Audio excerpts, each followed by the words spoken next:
অবস্থা আর কি বাইকে ঝুলে যায়। তো এইভাবে গতি উঠতে থাকে 50-60 এরকম উঠার পরে দেন উত্তর 10 নম্বর সাইডটা তখন ওই সাইডটা একটু ভাঙ্গা ছিল।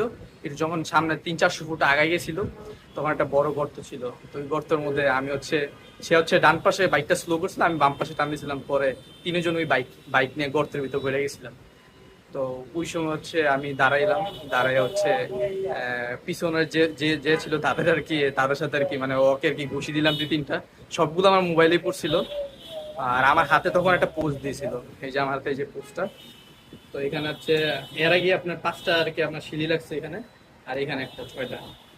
তো ওই সময় হচ্ছে আপনার মানে যেটুকু হাতে শক্তি ছিল অতটুকু দিয়ে আপনার চেষ্টা করছি, তাও একজনকে আর কি ধরে রাখতে পারছিলাম।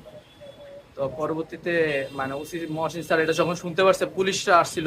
তো ওইখানে হচ্ছে সিআইডি একজন অফিসার ছিল, তো উনি হচ্ছে তার ওই যে যে মানে